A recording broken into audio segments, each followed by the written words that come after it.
Indian medical association Kanpur शाखा द्वारा 6 मई को मनाए जाने वाले विश्व अस्थमा दिवस के संबंध में 6 मई को एक प्रेस कॉन्फ्रेंस का आयोजन किया गया।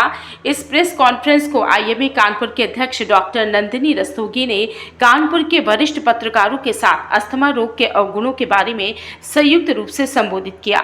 विश्व अस्थमा दिवस के अवसर पर डॉक्टर AK सिंह ने अस्थमा के बचाव के लिए एलर्जी और धुआं आदि चीजों से बचने के लिए कहा और उन्होंने ये भी बताया कि इससे बचाव का सबसे अच्छा रास्ता पंप का है, क्योंकि पंप की दवा डायरेक्ट फेफड़ों तक जाती है और जो भी सिरप या मेडिसिन होती है वो ब्लड में सर्कुलेट होने के बाद हार्ट से होते हुए जाती है, जिससे कि उसका प्रभाव देर में होता है और पंप से ली हुई दवा मुंह से डायरेक्ट सीधे फेफड़ों तक जाती है और वो जल्दी असर करती है।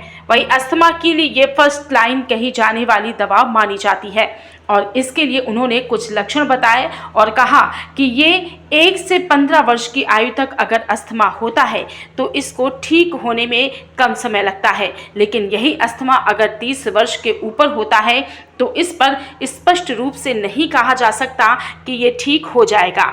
वहीं इस बारे में जानकारी देते हुए IMA president Kanpur doctor Nandini Rastogi ने बताया कि अस्थमा के बारे में जन सामान्य को जागरूक करना और उसके प्रभावी नियंत्रण के लिए शिक्षा और सहयोग को बढ़ावा देना है। इस वर्ष अस्थमा दिवस 2025 थीम सभी के लिए इनहेलर उपचार सुलभ बनाए। वाइस प्रेसिडेंट डॉक्टर कुणाल सहाय ने जानकारी दी कि अस्थमा एक ऐसी बीमारी है जो बच्चों से लेकर बड़ों तक को परेशान करती है और विगत दिनों में टेक्नोलॉजी और साइंस के मिश्रण से इसके इलाज में काफी नवीनतम दवाइयां उपलब्ध हैं, जो कि इस्तेमाल करने में बेहद आसान है। जैसा कि हम आपको बता दें, आज वर्ल्ड अस्थमा दिवस है, जिसके संदर्भ में आज आईएमए में अस्थमा की पे एक प्रेस कॉन्फ्रेंस का आयोजन किया गया है। आइए हम बात करते हैं डॉक्टर AK सिंह से। ये बताएंगे अस्थमा होने का मुख्य कारण और उससे बचाव के तरीके। आइए बात करते हैं। देखिए, अस्थमा बेसिकली एक जेनेटिकली मीडिएटेड डिजीज़ होती है, मीन्स पैट्रिक होता है एक तरह से। इसके जो जीन्स हैं वो आपके किसी भी फैमिली मेम्बर्स में हो सकते हैं। कुछ ज़रूरी नहीं कि उनको दमे की बीमारी हो। आपके मामा साइड, चाचा साइड, नाना साइड किसी में भी जीन्स हो सकते हैं। वो जीन्स ब्लड के अंदर होते हैं। बाहर का पॉल्यूशन है, डस्ट है, पेंट है, वायरल इन्फेक्शन से उससे वो जीन्स एक्टिवेट हो जाता है, जिससे कि इसके लक्षण आने लगते हैं। जैसे रात में खांसी आना, सांस फूलना, ये प्रारंभिक लक्षण होते हैं और ये लगातार बने रहते हैं। आज का जो विश्व अस्थमा डे सेलिब्रेट कर रहे हैं, उसका बेसिक पर्पज़ है लोगों को ये मैसेज देना। उसका जो सबसे प्रभावकारी ट्रीटमेंट है इनहेलर्स, उसके बारे में जानकारी देना है। अभी तक जनता में एक ये दिमाग में उनके वो था कि इनहेलर लेने से शायद कुछ साइड इफ़ेक्ट्स पड़ते हैं। हाँ, यही बात मैं 5 पॉइंट इस बात पे कहना चाहता हूँ। इनहेलर्स अस्थमा का फर्स्ट लाइन ट्रीटमेंट है। ये सबसे ज़्यादा प्रभावकारी होती है। इसकी आदत नहीं पड़ती, इसके साइड इफ़ेक्ट नहीं होते।